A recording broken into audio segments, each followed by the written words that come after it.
Shh.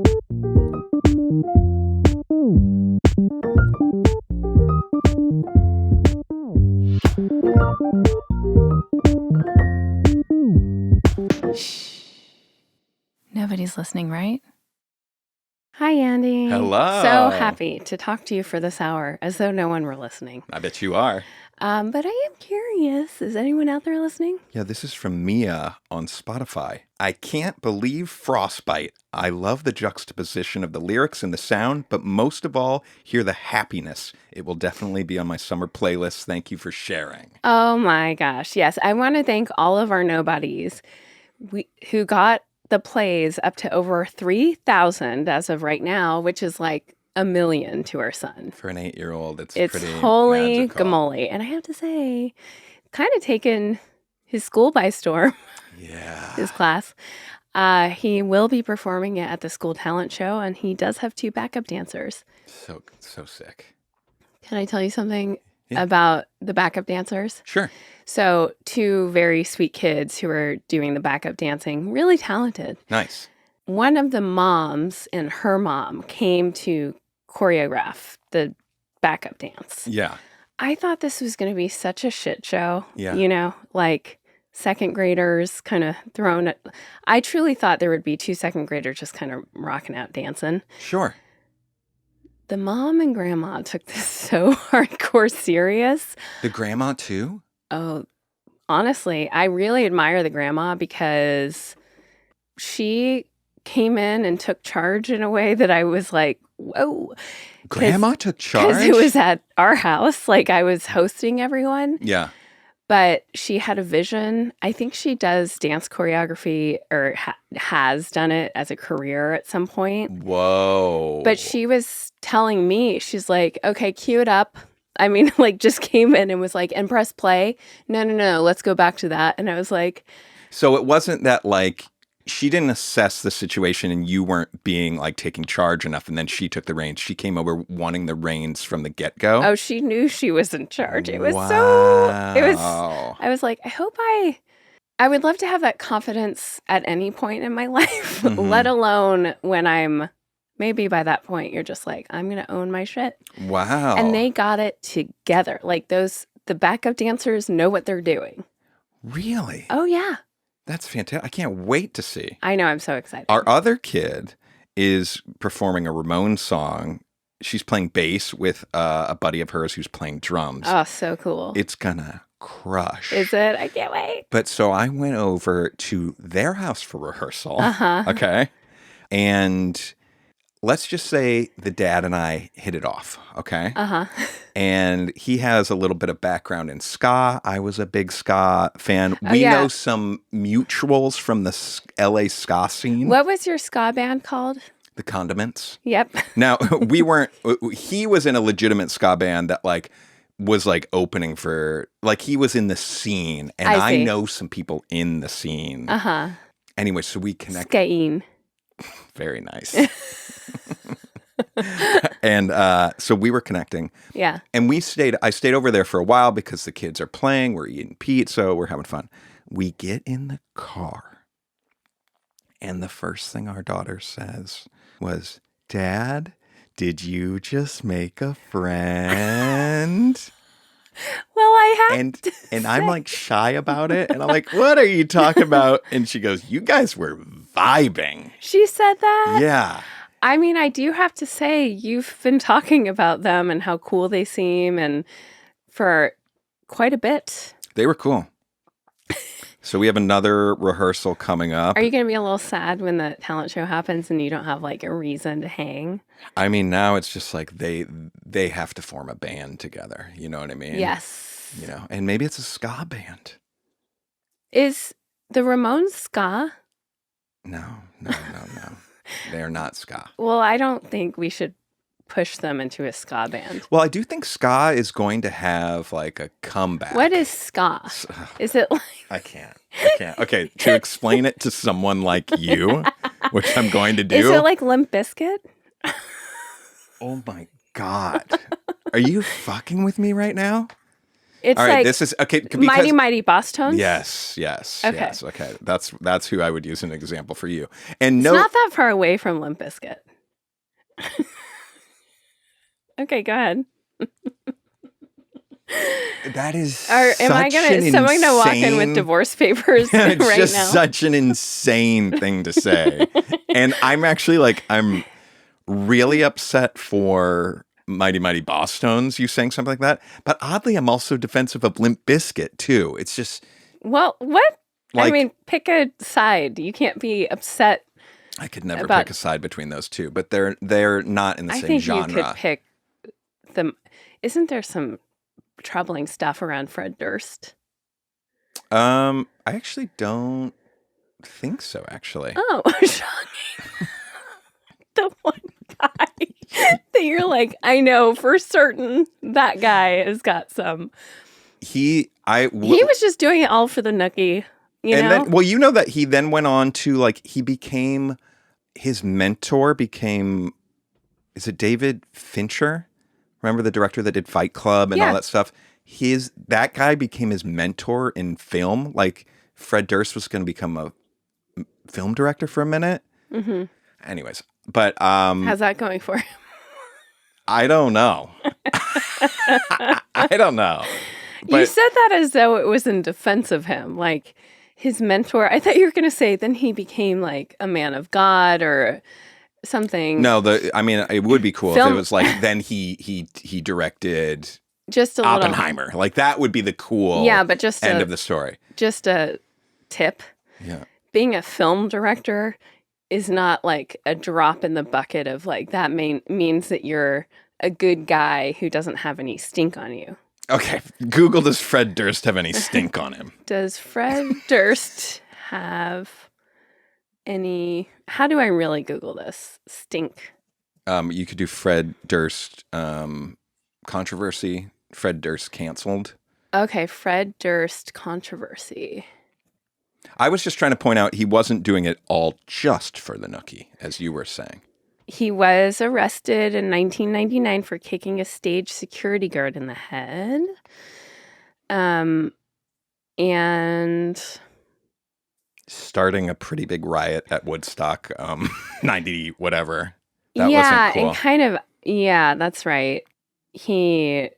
Whatever. I don't think so. Yeah, no, I don't think so. And wait, did he have cancer? Oh no. That's a real get out of jail free card if you do have a stink on you. Do you think it is like for Lance, who was the bicycle rider? Armstrong.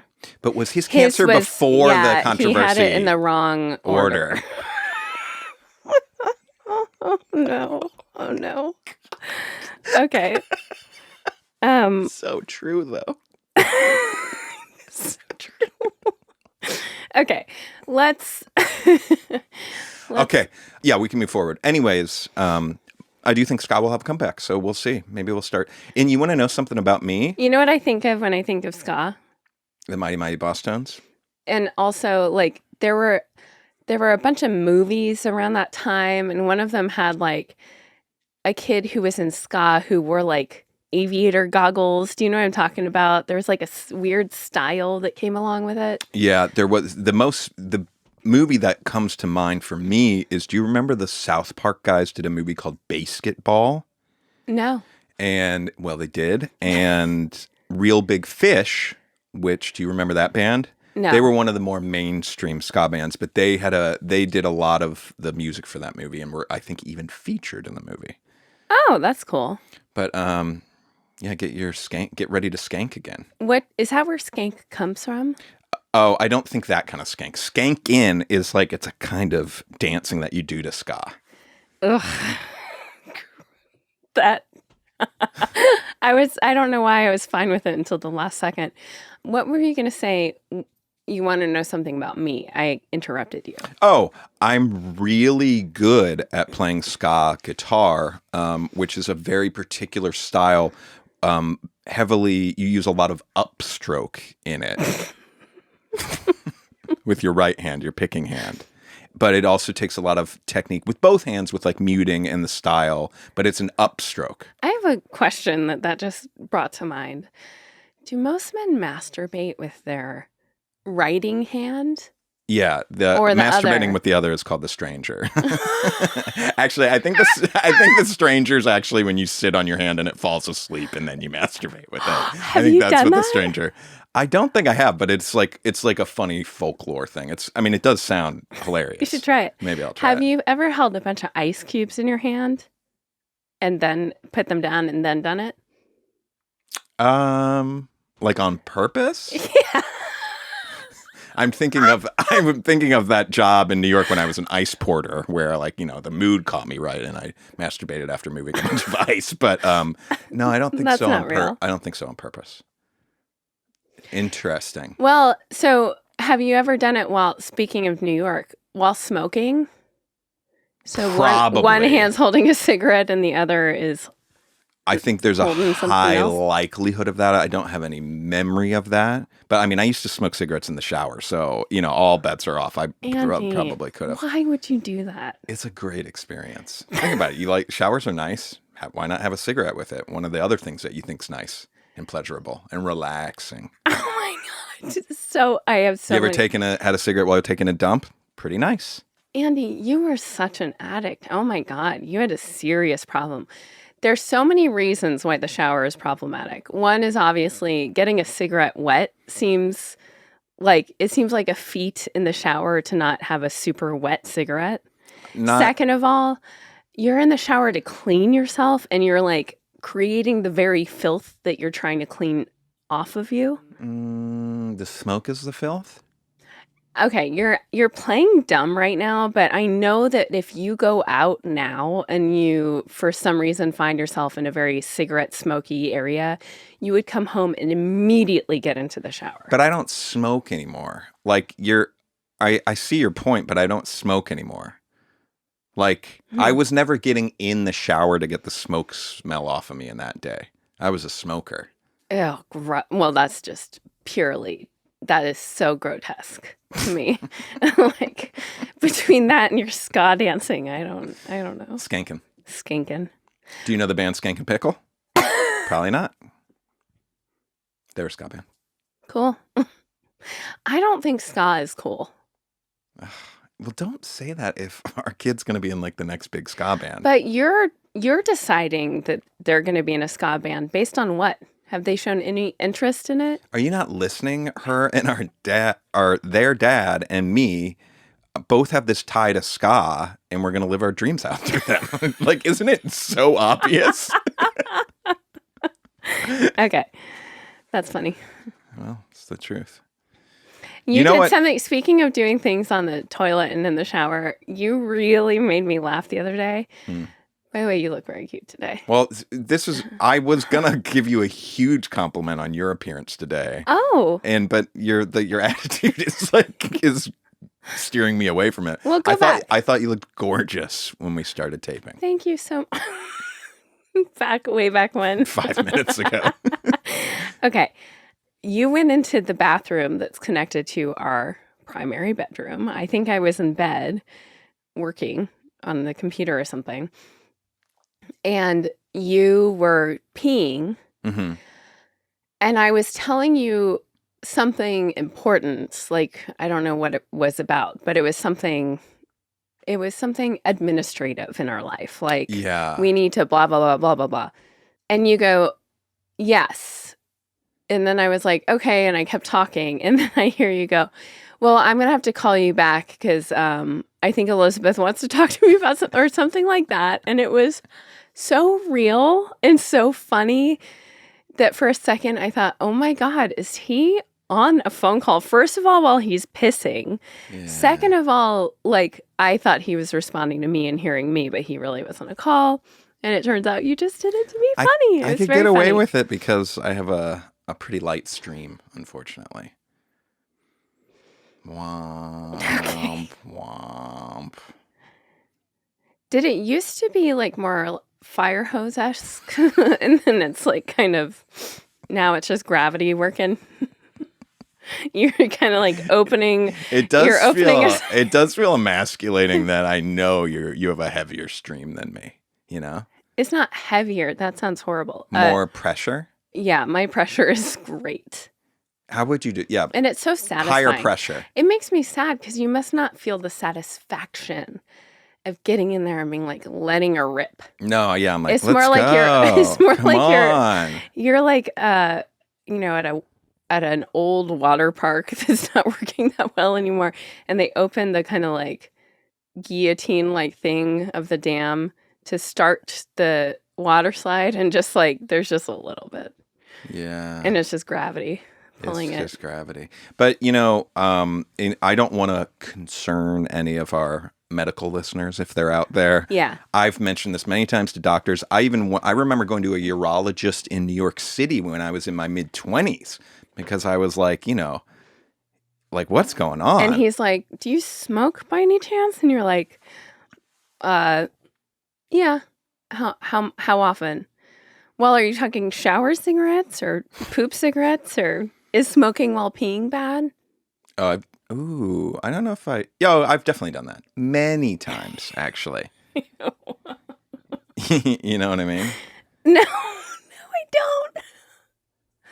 I mean, I guess I do know what you mean. Yeah.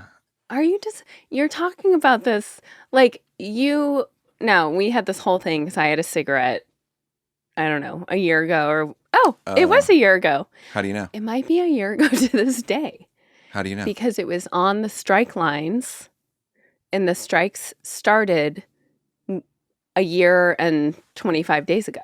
That's very specific. Well, I know the day because that was the day after the last day I've worked. Who's counting?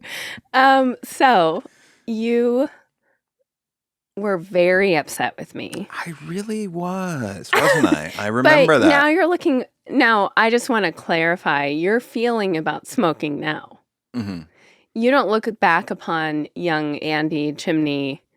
By the way, I saw a picture of us recently when we were first dating. Yeah. Your skin did kind of have that gray, like, it's not good. Had you kept on that track, you would look way different now. I know it. Interesting. Okay. I feel like you're bringing that to the viewing of that photo.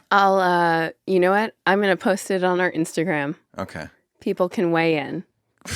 Great. This could never go the other way. Weigh in on Elizabeth's appearance in this picture.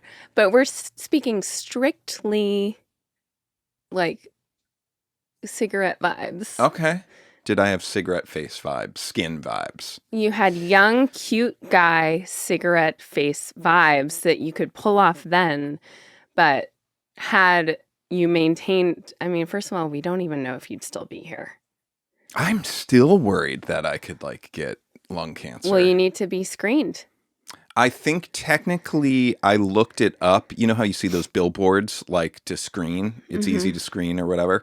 I don't fall into the criteria, which I think is at least good. Yes. Of I forget what it was, but I've looked up those addresses after seeing the billboard.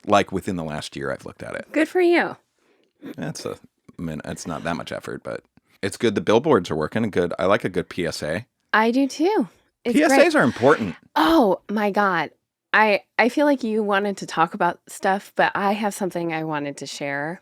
Great. That really moved me. Now, this was on my Reddit skincare thread. Oh, God. It's kind of long. Thank you to Girl, your face looks way better than you think it does. Don't let anyone tell you different. Just keep using the cream. Okay, this is a PSA on my skincare Reddit thread. Okay. Wait, do you know what a PSA is? Because I don't think they're on Reddit. It has a little thing that says PSA. Oh. Shit, I potentially stand corrected here. And this is from user. Wait, a user did a user PSA? What? This is you're not on Reddit. You don't know what you're talking about. This is someone on Reddit. It's user. So it's u/tooted and booted. Hold on. Before we I don't want to have to interrupt you once you get into the flow of this. Okay. Do you know what a PSA is? Yes, a public service announcement. Okay, so maybe there in Reddit culture like being like, hey y'all, PSA, I'm going to give you like the lowdown on something versus like a real PSA is like, usually it's like an organization that's putting it out, a nonprofit that's funding it and putting billboards. PSA has turned into, it's been culturally, the meaning has changed. Now it doesn't need to be sponsored by an organization on billboards. Oh, so no science behind it or anything, just like anyone can give a PSA about something. Exactly. Okay. To be clear, I don't endorse those kind. I endorse like the real ones. I was saying it's like good that like governments and like nonprofits are like trying to help people with cancer and other stuff. We're all thrilled. I can't wait to hear about this Okay. flimsy PSA. With summer approaching, I've noticed an uptick in my negative thoughts about my face and body. I had a bit of a revelation. I work in the death industry. Toot it and boot it. Every day, families call in after a devastating life-altering death. Oftentimes, these are young people who have died, people my age, people younger than me, people I went to school with, people who wore sunscreen every day, cut out all processed foods, stayed out of the sun, worked out daily, avoided alcohol, drugs. You get the gist. I realized what an absolute fucking privilege it is to wake up each day. My perceived flaws will not kill me. You know what will do real harm to me over time? The constant stressing about my looks, obsession with youth, yo-yo fad diets that trigger relapses in my ED, random supplements, injections over Erectile dysfunction? Eating disorder. God. Sorry, I'm really sorry. Okay. Okay. Our society has totally fucked us. Value is placed on these narrow, impossible standards of beauty and endless youth, and we're set up to fail. We line the pockets of businesses and CEOs who thrive off our insecurities, our pain, and our constant yearning for the unattainable. Sometimes I read posts on these subs by teenagers that make me want to cry. The cycle of hating our bodies needs to stop somewhere. Similar to the cycle of domestic violence, someone needs to break it in order to make real positive lasting changes. I have many friends who have found the miracle solution to stopping the aging process. It's dying. That's... This really resonates with you. Toot it and boot it. It's like really getting you. It's the only way to stop the clocks. Anyway, the type of post that breaks my heart the most is when mothers, superheroes who brought life into the world, are devastated by their stretch marks, saggy boobs, irritated skin, weight gain, etc. How fucking, I'm gonna cry, how fucking dare we, as a society, allow moms to think their new faces and bodies are no longer worthy of love and respect? How fucking dare we? Anywho, that's it. I mean, there's more to it, but that's enough. Wow. Did it get a lot of upvotes? It did. Okay. I'm very inspired by this. Yeah. Now, I feel like I've talked about this a lot. I feel really... Their username is Toot It and Boot It. You know what that means, right? Like, hit it and quit it? Yeah. Oh. Well, so what? Good for them. Okay. I did that once with that Marine. Yeah. I said, get out of here. He was like, can my buddies come over and put on their like Marine uniforms? And I was like, nope. I serviced my country last night. Please leave. Okay. Does it bother you hearing that? No. Okay, great. Because usually we're pretty cool about that stuff. So cool. Yeah. Okay. No, it really doesn't.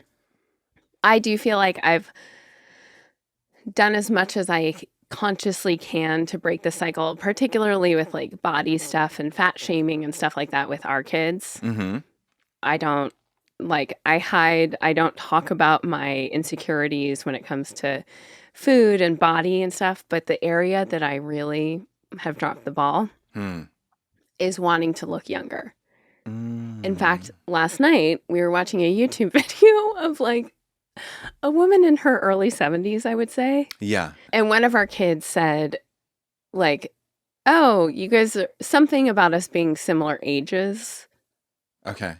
And I got bummed out about it, but they were kidding. It was no big deal. Mm-hmm. But even showing being bummed out about that instead of being like, well, I'd love to be, again, it'll be a privilege when I'm that age.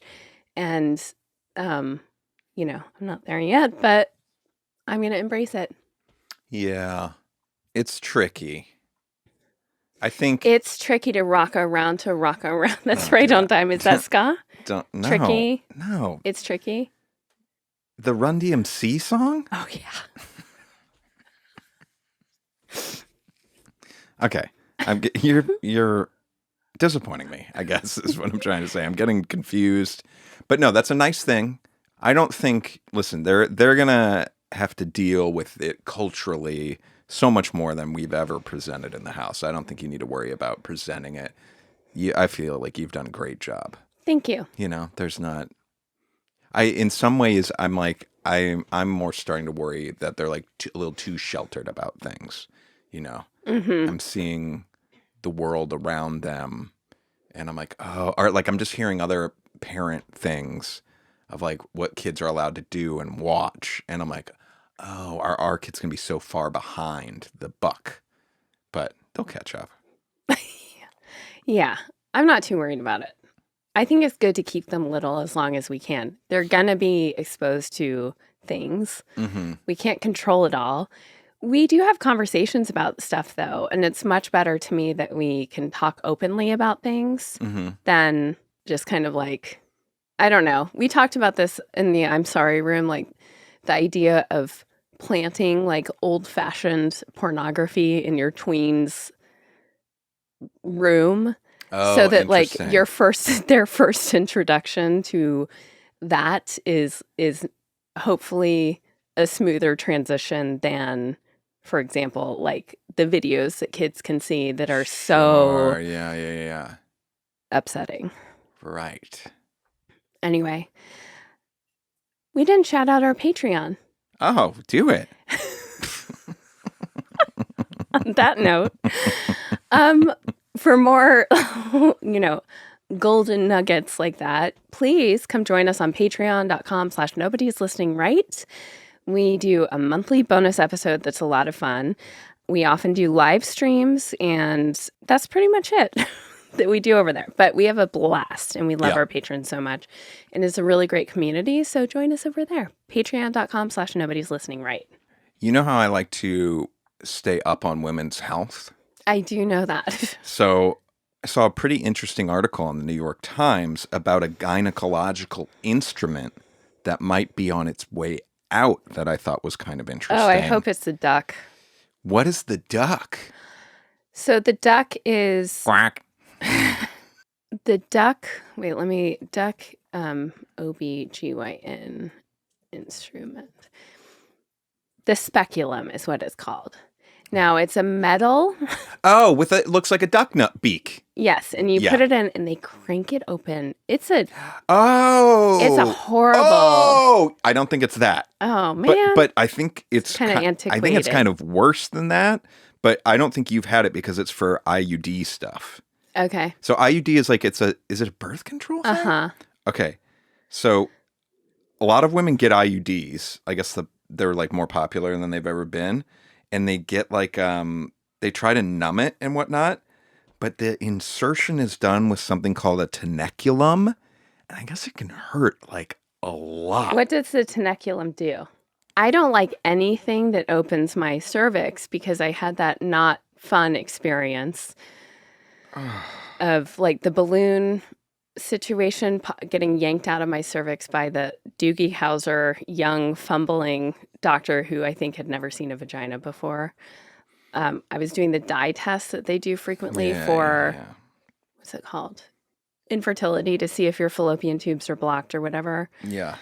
Not a good experience, very painful. And so now anything around the opening of my cervix is like kind of a no-go. Okay. I would never get an IUD for that reason. Okay, this is going to make you cringe. Are you ready? Okay. Yeah. Okay, so the insertion process with the tenaculum, okay? So what they have to do is they have to grab and pull the cervix to straighten out the uterus, and then inserting the IUD. The tenaculum is used to grab the cervix and is so sharp that it can literally poke holes. It's like it looks like scissors with hooks on it.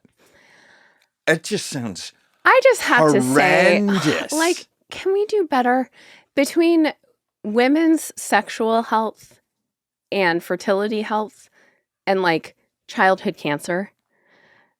Those areas feel so barbaric. You know, the treatments and stuff like that for childhood cancer, first of all, like, is so horrible.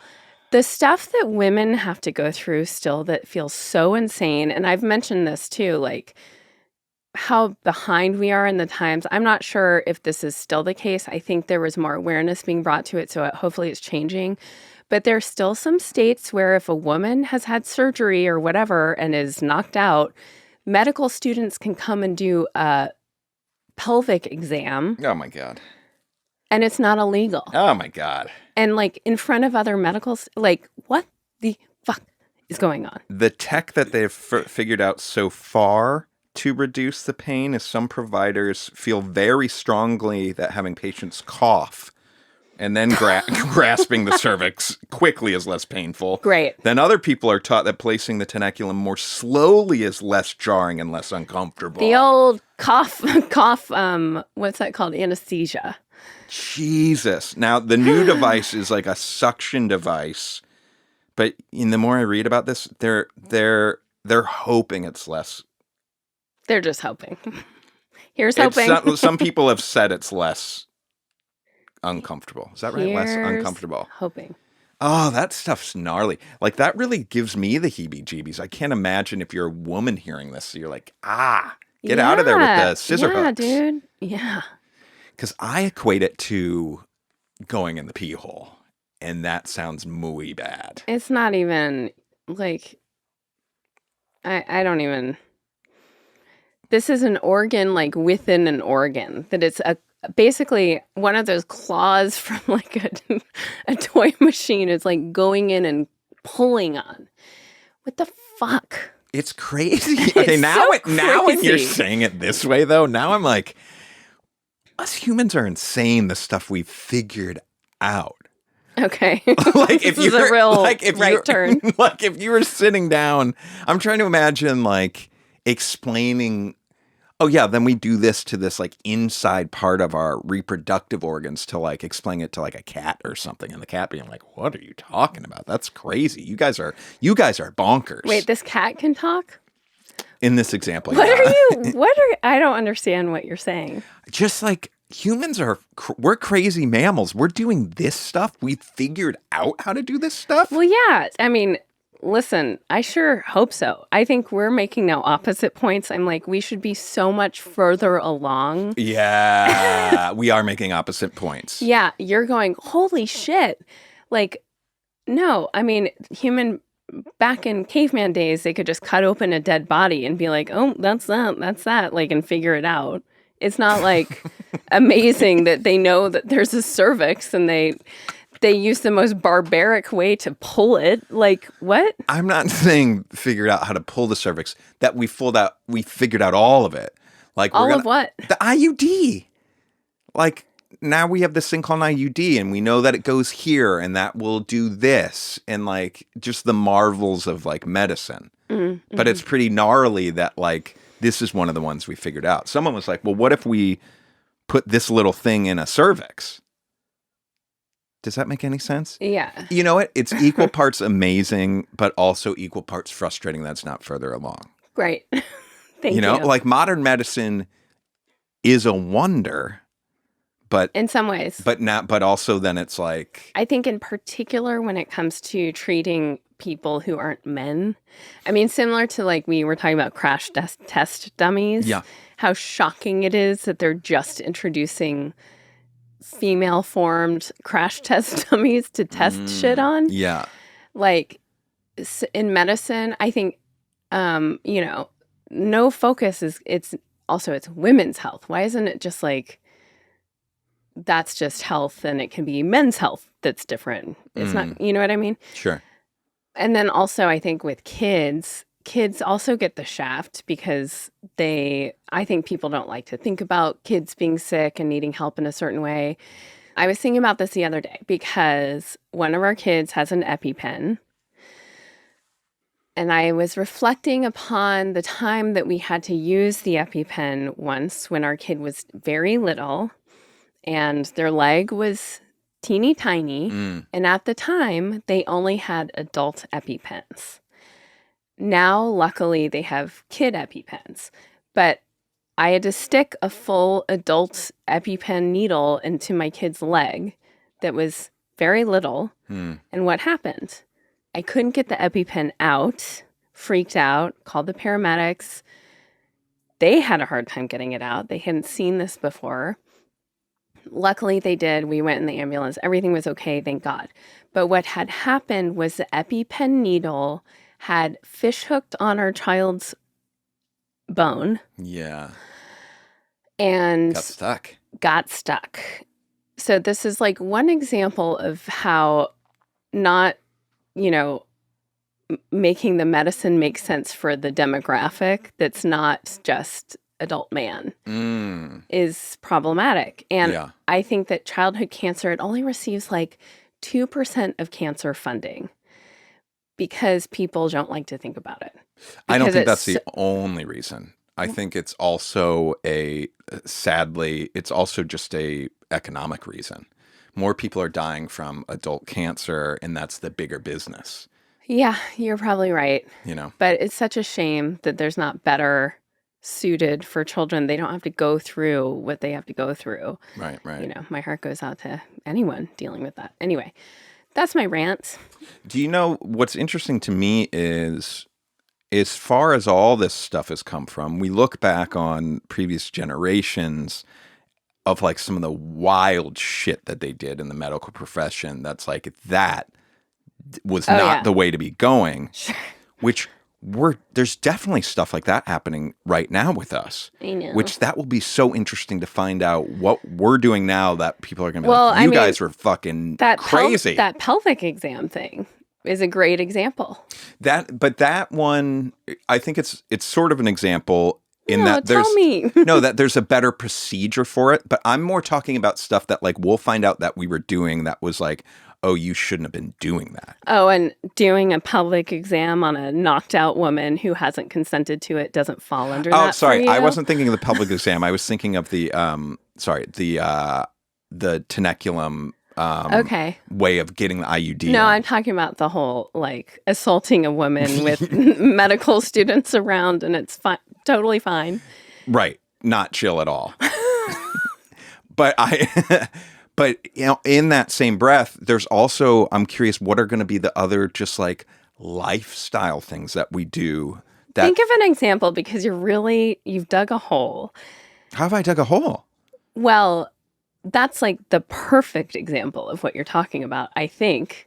I don't know that there's one that's more I think that's appalling. That's not what I'm talking about, though. I think that's an appalling example of a behavior, right? Or like something that was like considered okay to do in the medical thing. I'm looking more for examples that we're going to find out that this stuff was bad for our health, like the wrong things. Like back 100 years ago, giving certain types of medicine. Cocaine or whatever it was. Yeah. Like that kind of stuff. Okay.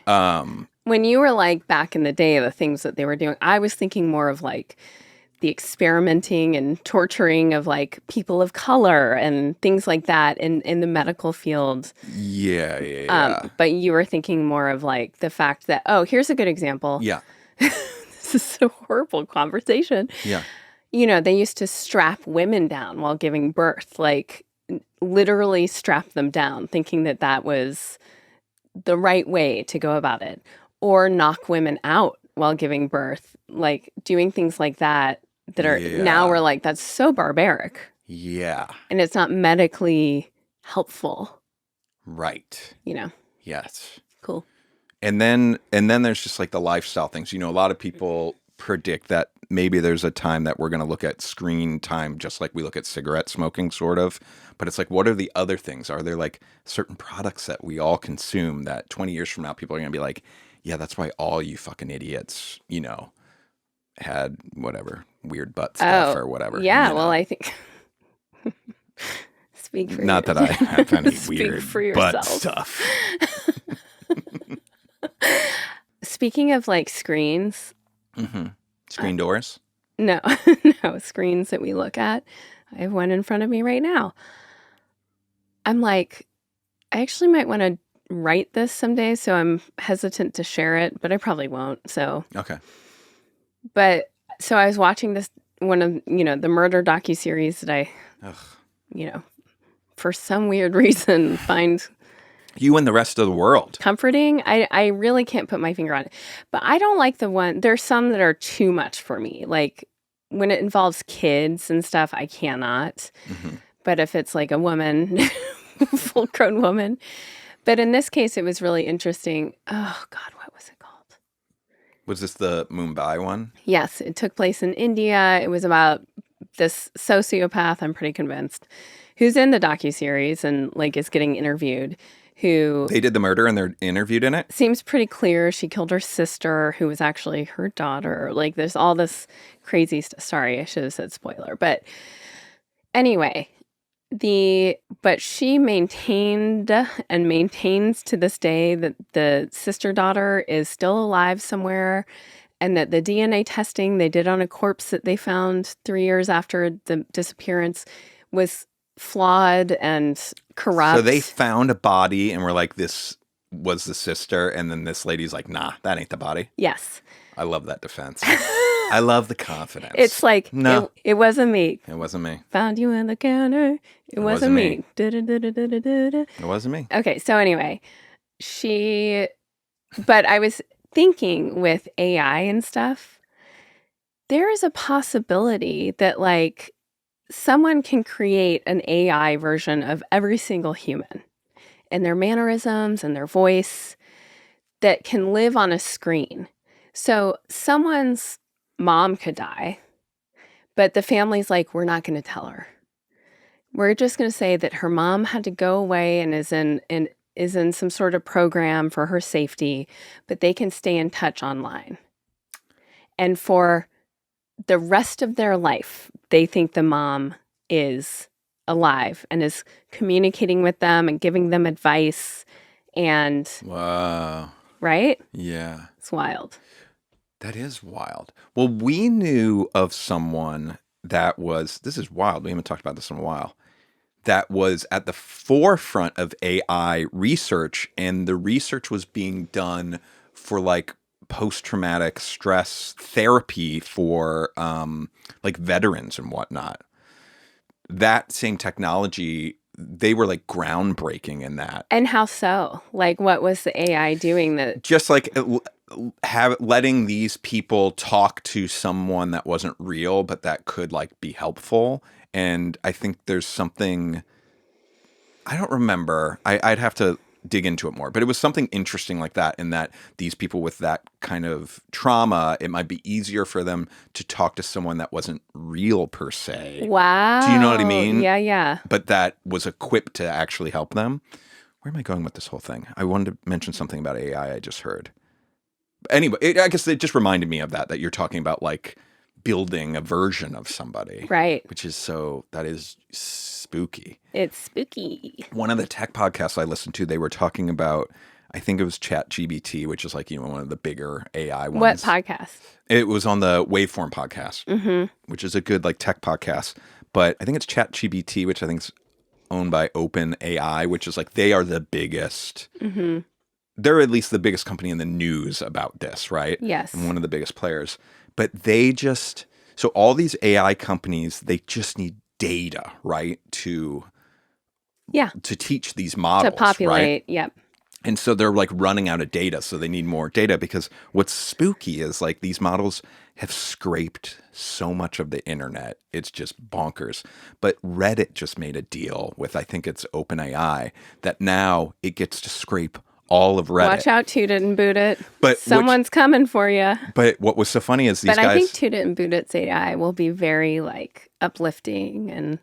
But you bring up an interesting point that they were talking about, is like, one of the guys was like, I can't think of like a better and also at the same time worse place for AI to be like scraping human data. Right. Because Reddit is this place that's like, yes, there's some good information in there, but there's also a lot of bad stuff. Yeah, and how does AI figure out that Toot It and Boot It was responsible for like something great? By the way, I just want to say the spelling of this person's Toot It and Boot It is unique. I don't want people going and looking up Toot It and Boot It, and I'm guessing whoever has that username might have. It's not. There's someone, they go to find it and they're so confused because it's just like all these like weird memes and stuff about hitting and quitting it. Yeah. But then the guys were like, oh, that's not the real reason these like the AI isn't going there to get the answers. It's more like the AI just needs data of how humans like communicate. But I just thought that was so weird that it's like, so all these people have been using Reddit for years and years and years. And now they're all of Reddit is now getting fed to this beast. Well, it's kind of so like wild. you don't know what you don't know is coming down the pipeline. I mean, okay, we just actually had some like technical difficulties, but so this morning we watched the Monaco, is it called a Grand Prix? Yeah. For F1. Yeah. Which was very exciting because Charles Leclerc, who is a Monegasque hometown boy, yeah. Monegasque? Monegasque. Maybe. I don't know. From Monaco, has like placed in pole position or up there for the last kind of 6 years or something. I think he's gotten it 3 times in the last 6 years and had just a rough go of it the last 6 years, every race. Yeah. And also this season, Max Verstappen for Red Bull has been winning almost every race to the point that like, I almost feel like F1's suffering because of it. People don't even like to watch that much anymore. I think last year it did suffer because he won like almost every single race and people were like, okay. Yeah. You're kind of over it, right? Yeah. Well, luckily, I mean, I have nothing against Max Verstappen, and I wish him well. I think he's doing okay.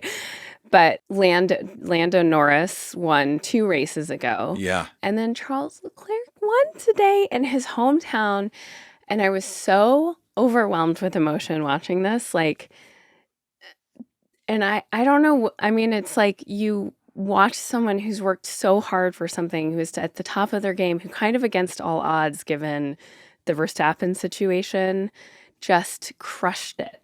And this is if he's ever going to win a race, this is the one to win.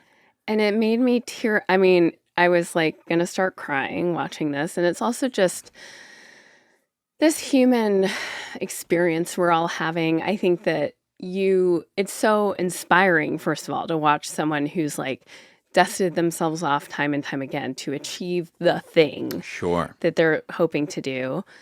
And knowing that it's like his hometown and all of the people in this city are freaking out and have this swell of pride. It's so beautiful. The Prince of Monaco started tearing up. This old man Prince. You know who wasn't tearing up? Not a tear, not a wet iris in sight. His girlfriend Leclerc. Now listen. Maybe there were tears that we didn't notice. I don't think so. She looked happy. Very happy. Pleased. They showed footage of her before the race ended, looking so nervous, and was like playing with her like, oh. Well, nervous about what? Like, I'm sure she's nervous. I'm dehumanizing this sweet young girl. I don't mean to, but I was like, oh, are you not crying because you're too busy doing math? All the money that you're adding it up. It was just the interesting. You're in your seeing head. all the. I mean, there were irises, as you say, welling up all over this footage. All over. And then when you see the Prince, I'm like, whoa, keep it together, Prince. But I felt moved by seeing his eyes welling up. But I also, you know, she and I think some of the people who seemed not to have the emotional reaction that you would expect are young. Seem to like, I'm thinking, is this part of it where you're young and your life hasn't kind of created the amount of friction where this feels so satisfying and inspiring to watch, where you're like, it's more meaningful to some of us old fogies who have like felt like we can put ourselves in that situation where we've been there, obviously not to the scale of F1, but like got knocked down, and then Yeah. knowing the taste of the success or the pride or whatever it is, and that this is like the perfect one for him to win, the perfect moment in time. All of the stars had to align in a certain way. Sure. And maybe she and some of the other youngsters just haven't had the life experience to appreciate it in the same emotional way. I think that's a possibility. I also think what you're discounting potentially is that we get to buy into the fantasy of it and the beauty of how you're describing it, right? Which it becomes this metaphor for not giving up and like chasing your dreams and all that stuff, where it really is a beautiful thing. And I think that is why these things can be so exciting. I think that's why some people love sports so much and all of this kind of stuff. Yes. The reality, though, for her could also potentially be, though, like she might have an innate and special understanding of like, whoa, what this actually means for today and tomorrow. I'm going to get that diamond bracelet.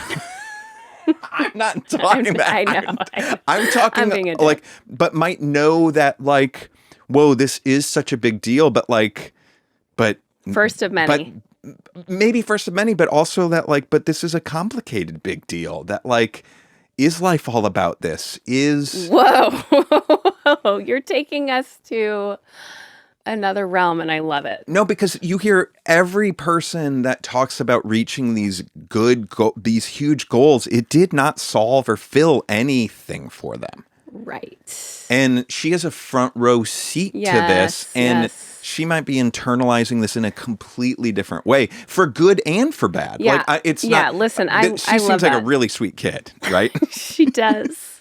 But you know what I mean? Like we don't. And also it was just jarring. I'm like crying and I'm thinking, oh my God, they're going to go to the girlfriend. She's going to be sobbing. Her makeup was so good. It's going to be a mess. I can't wait. Yeah. And she looked like she was watching, I don't know, something pleasant, but But also, what is that pressure like being her, knowing that like all the cameras are going to be on her? Okay. Yes. You make all these great points. And I like your approach to this much more than mine. It was just my first go-to. I'm such an asshole. No. I think it's all completely worth examining. It's but you're fascinating. so right. It's almost like I do feel like once you get those wins, it is so complicated. There's so many layers to it. I mean, I remember feeling like I could never break into a writer's room and hearing my friends complain about the political dynamics and stuff in a writer's room. Yeah. And being like, I can't wait to complain about being in a writer's room. Right. And now I've been there. I've actually been very lucky. I don't have that much to complain about, but, I think you see showrunners like running a show, which to me is the next goal. Now I know that achieving the chance to run a show comes with all sorts of fucking headaches, and it'll probably shorten my life by a few years and all of this stuff. And it's not the gleaming like crown that I probably once thought it was when I didn't know all the ins and outs. Right. But I still want it, I was thinking about, we watched, listeners, we did have to pause a couple times for some tech difficulties. We're having some weird interference. Maybe someone's bugging the studio or something. If it's a little buzzy for the last few minutes of the podcast, we apologize. I'm going to try to clean it up in post. But if you hear a little something, no, I did my damnedest to get it to that little something. We've been watching, there's a travel show with Eugene Levy on Apple called The Reluctant Traveler. But he's a delight. Delight and a great show. But did he go to Monaco or somewhere similar in the Mediterranean in France? He was in the French Riviera. I think he went to... It doesn't actually matter for what I was going to say, because it more has to do with Monaco. But in that show, they're showing just like how flashy this part of the world is in Europe. But Monaco's not in France, so it was a different area. Okay. But whatever. But Monaco, very, very flashy destination for the rich and famous, right? Like, and so in this F1 footage, they're showing the harbor or the bay loaded with yachts more than it's ever been, and you see all these huge yachts, and there's all these people on them, and it does look like this, like, whoa, you're living the high life thing. But like, imagine how many horrible things went down last night in Monaco.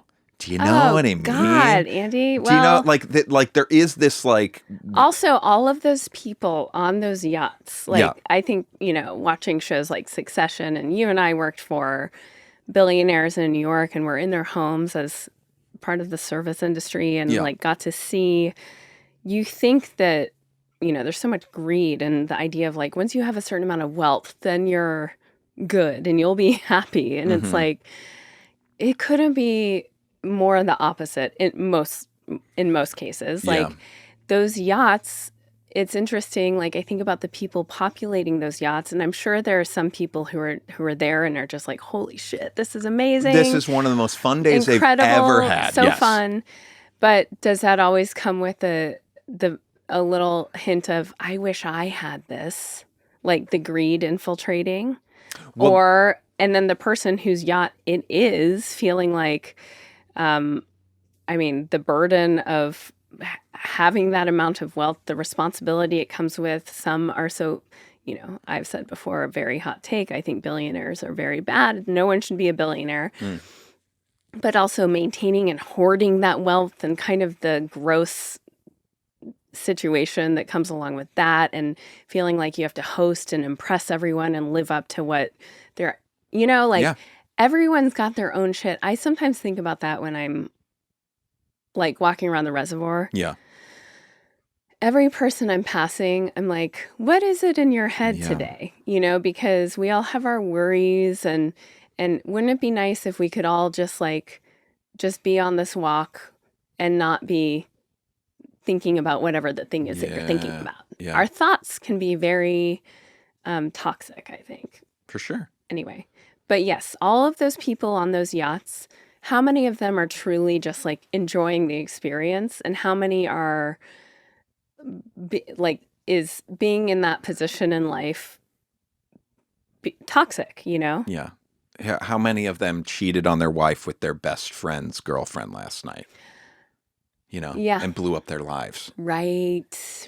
And also, I think I brought up the Eugene Levy thing because he, as you point out, went to Saint Tropez. I think he makes it's like a small aside comment, but he did like address, like, there does almost feel like a Keeping Up with the Jones is here with these yachts and stuff, and like those places really bring that to the forefront, where it is just like, Jesus Christ. Everyone, this brings it back to my Toot It and Boot It. Like, capitalizing on people's kind of insecurities, whether it's financial or whatever it is. It reminds me of, going to clubs when I was younger, going to like nightclubs or whatever, and watching all of the like hot girls in their cute outfits being like waved in by the bouncer, and having to wait in line and being like, oh, I'm not good enough to be of that caliber. Right. And that there's so much of that, I think, in that money world and Keeping Up with the Joneses. And then there are the people who capitalize on that and make you feel like shit so that you'll buy into it more. I kind of did that when I was a waitress. I learned pretty quickly that the customers that I was kind of a little rude to, like I could take them or leave them, gave you a better would tip me better. Yeah. So there's only so much rudeness I can honestly access, but I would kind of tap into that, and I wouldn't be as friendly and nice as I think my instinct would be to be. Yeah. So it's all a mess. Crazy. But rest assured, if we had the chance to go on a yacht, you and I would just enjoy every fucking second of it. No, but there's a world where we might not, there might be a world where it's like we're having an uncomfortable day about something. I want to tell you something. I wrote this in one of my pitches recently. Yeah. Because the couples dynamic, I'm kind of basing on our dynamic. And something that I love about us is that we can turn any bad situation into a good one, because we know that we can talk about it with each other later. Like, that's true. I think that you and I, no matter what was going down on that yacht, it's a novel experience. It's like a once in a lifetime thing for us, probably, would enjoy knowing that we're going to talk about it later. Right. Yeah, that's funny. Either to each other or sharing it with someone else. Right? Well, I was thinking to each other, but No, but if we're together in the experience. and we're witnessing it, we're not talking about right there. Right. But I'm having a hard time drawing the distinction of like if we went through a bad yacht day together, we're then talking about it with each other later. Yeah, that's what I'm thinking, but I see what you mean. See what I mean? It just More if, felt like, a if little you- bit like a dig. Oh no, it wasn't a dig. Okay. Got it. No. Yeah. There's a comfort in knowing that whatever the experience is that I'm not looking forward to, let's say it's like a dumb industry party that we feel like we have to go to or a school event or something, and it seems, not fun or whatever it is. Yeah. If we're there together, and I guess even if we're separate, knowing that I can come back to you and tell you about it and say, Yeah, totally. makes life more fun. You're excited to share the thing. Yeah. Yeah, I love that too. Whether it's good or bad. And like on a yacht, whatever the thing is going to be captivating. It's going to be fascinating. Yeah, I was just having a hard time wrapping around because I'm hoping we're on the yacht together. I do too. Because I like am that. jealous if I'm hearing about your yacht story. I don't and want to be wasn't on a yacht invited to the yacht. No, you're definitely invited. Have you ever been on a yacht? I've been on big boats, but I don't know if I've been on a yacht. So the last time I was on anything that resembled a yacht was with you, and it's when we crashed that party on one of my favorite nights of all time. Oh, that's not a yacht though. Oh. Not at all. What was that? Just a boat? Just a big boat. It had a but party. But it was an old boat. It was like a dance floor. It was like a on it. retired boat that like couldn't move, docked boat. No, it moved. Didn't we go out to sea? No. That shit was docked. But we couldn't get off it. We were like stuck on it. No, we could leave whenever we wanted to. You have a beautiful imagination. A beautiful memory. A beautiful mind. As we set off to sea. Beautiful mind. Because we had crashed this party in my mind. We got on the boat, but it was a got on the dock boat. Yeah. It's not going anywhere. But yeah, that was the last time I was on a boat that big. I guess I've never been on a yacht. Yeah. Hey, maybe we'll get on a yacht. I'd like that. I don't love boats that much. I get seasick, but I would take up the opportunity to go on a yacht. Right. Okay, let's put it on the bucket list. Okay. All right. Good night. Good night.